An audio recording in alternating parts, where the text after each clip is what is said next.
Students, आज हम class 11th के अंदर वेन डायग्राम्स पढ़ेंगे सेट्स के अंदर। वेन डायग्राम्स में बात करता हूं, बहुत इंपॉर्टेंट है। आप किसी भी एंट्रेंस एग्जाम के लिए जाते हैं तब भी वेन डायग्राम्स बहुत आते हैं, बैंकिंग में, एसएससी में, कैट में और प्लस वन क्लास में तो हमारे पास है ही है। सबसे पहले तो ये देखते हैं कि वेन डायग्राम होता क्या है।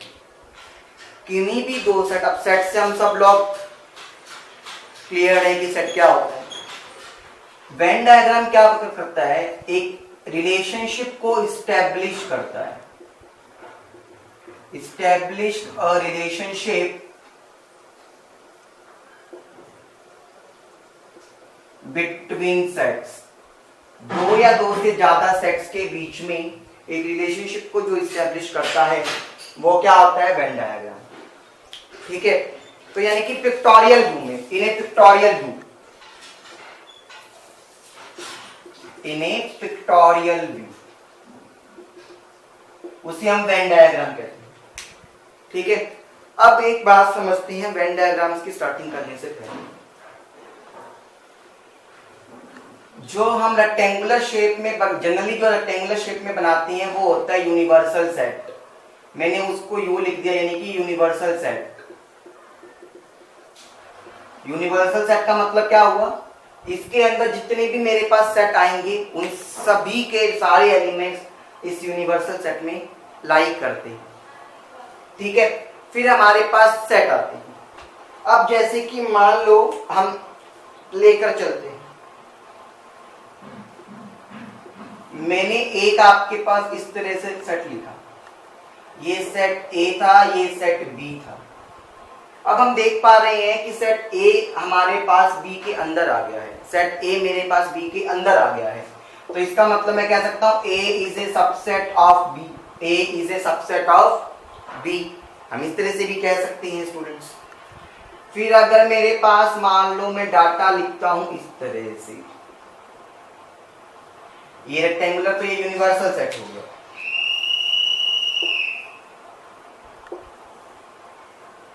ये सेट था ए, ये सेट था बी। इसका मतलब क्या हुआ स्टूडेंट्स, और मैंने यहां पर ये कह दिया कि ये सारा पोर्शन मेरे पास क्या है, शेडेड।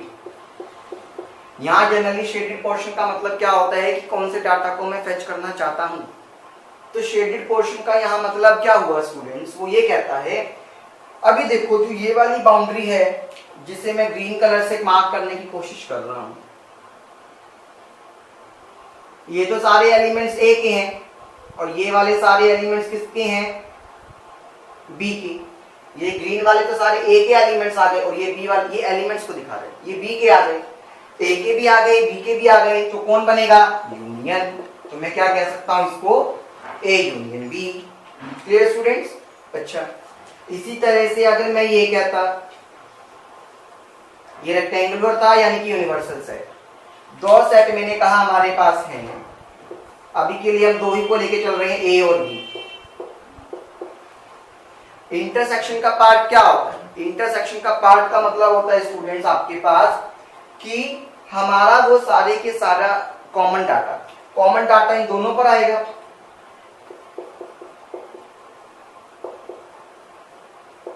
सिर्फ ये वाला, यानी कि इसका मतलब क्या हो गया स्टूडेंट्स, कॉमन डाटा आ रहा है जो ए में भी है, क्योंकि ये वाला पोर्शन मेरे पास ए के अंदर भी आ रहा है।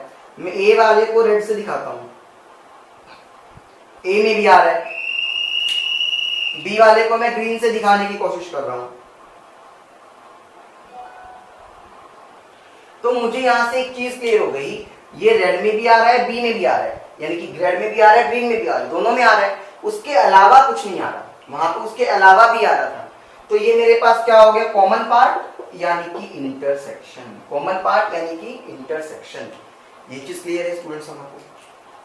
अच्छा, फिर हम आगे देखते हैं वेन डायग्राम्स को। जैसे कि फिर एक वेन डायग्राम आता है आपके पास,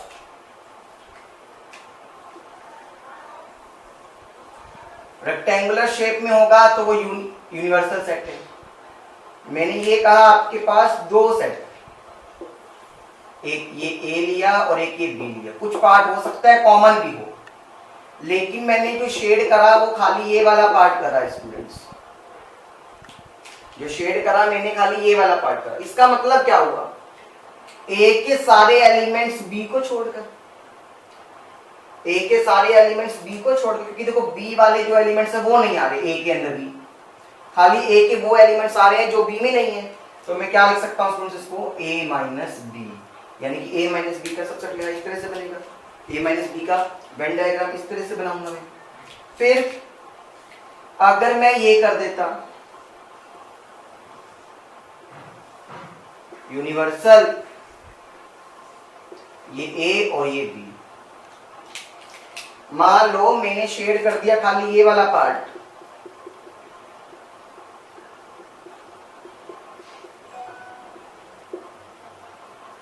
तो ये वाला पार्ट अगर मैंने शेड करा स्टूडेंट्स तो क्या है, बी के वो सारे एलिमेंट जो ए में नहीं है, यानी कि बी माइनस ए हो गया सिर्फ, या फिर मैं इसको कह सकता हूं ओनली बी, इसको मैं कह सकता हूं खाली ओनली ए, इसको मैं ये भी कह सकता हूं स्टूडेंट्स ओनली बी, खाली बी वाले एलिमेंट्स, ये भी ध्यान रखना।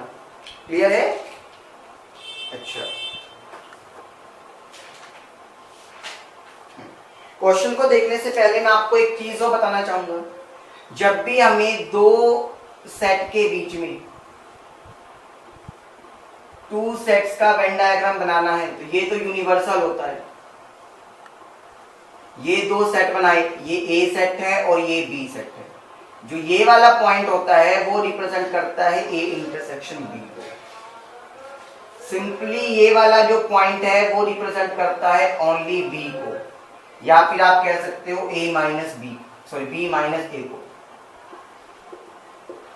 ये वाला जो पार्ट है वो रिप्रेजेंट करता है सिर्फ ओनली ए को, या फिर आप कह सकते हो ए माइनस बी को। ये चीज क्लियर है? इसी तरह से अगर मैं रिप्रेजेंट करता हूं स्टूडेंट्स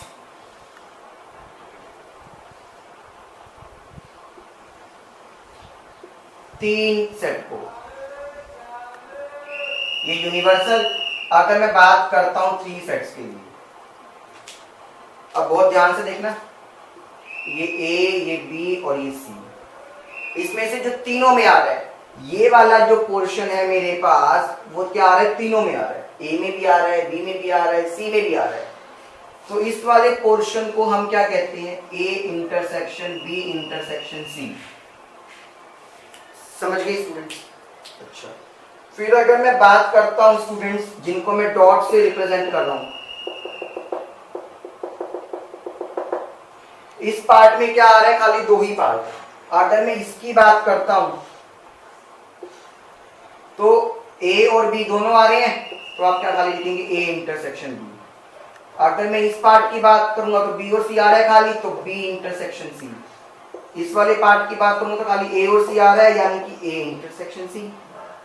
ये चीज क्लियर होगी स्टूडेंट्स? ठीक है, फिर आपको कहीं ना कहीं ये पता ही है स्टूडेंट्स, ये क्या रिप्रेजेंट कर रहा है, ओनली बी। ये क्या रिप्रेजेंट करता है, ओनली ए। ये क्या रिप्रेजेंट करता है, ओनली सी। यहां तक क्लियर है स्टूडेंट्स? अच्छे से आ गया। चलिए फिर हम आगे देखते हैं।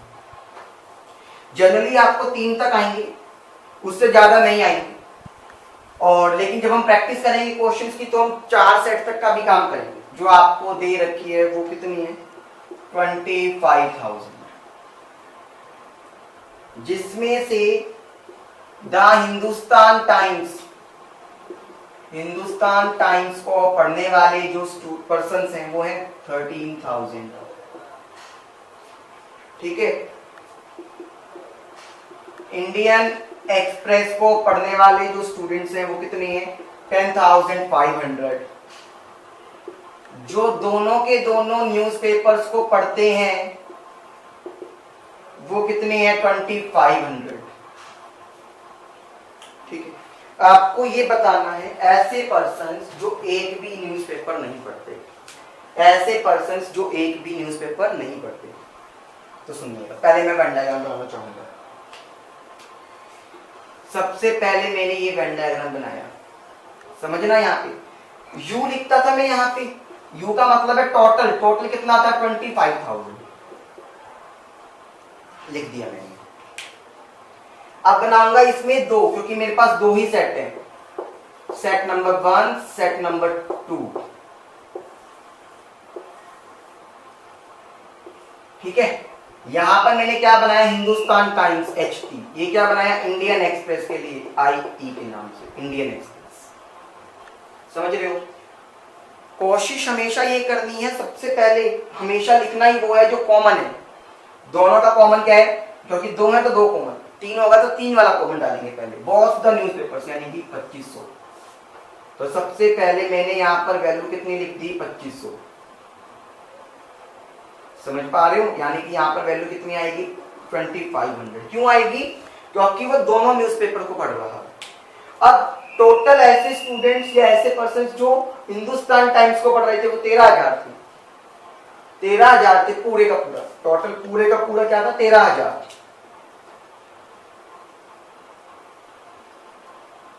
ये था पूरा 13,000, जिसमें से कुछ पार्ट 2500 तो आ चुका, खाली ये वाला पार्ट लिखना है।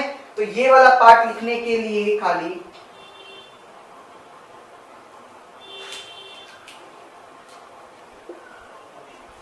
ये वाला पार्ट लिखने के लिए आप क्या करेंगे, 13 यानी कि 13,000 में से इस 2500 को माइनस कर देंगे, 13,000 में से 2500 को माइनस कर देंगे। तो 0 0, 10 में से 5 गया 5, यहां बच गया 2 और ये 0, क्लियर।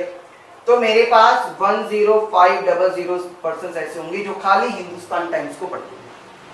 ऐसे ही इंडियन एक्सप्रेस, सिर्फ इंडियन एक्सप्रेस को निकालना है, मुझे वो मतलब नहीं है कि जो दोनों को पढ़े, ऐसी वैल्यू निकालनी है। मैंने आपको बताया था ये खाली क्या होता है, ओनली ए ओनली बी, वही वाला कंसेप्ट। तो यानी कि इसको करने के लिए क्या करना होगा, इंडियन एक्सप्रेस को पढ़ने वाले थे 10,500, उसमें से 2500 को तो मैंने क्या कर दिया, माइनस, समझ आ गई, उसमें से मैंने क्या कर दिया, ठीक है। अब ये देखो, क्योंकि ओनली नहीं लिखा था ना उसमें, टोटल लिखा हुआ था, ये भी ध्यान रखना। 0 0 0 और 10 में से 2 गया 8, तो 8,000 ऐसे होंगे जो मेरे पास खाली इंडियन एक्सप्रेस को पढ़ते हैं। अब एक बात बताओ, कुछ लोग ऐसे भी होंगे जो एक भी अखबार नहीं पढ़ते।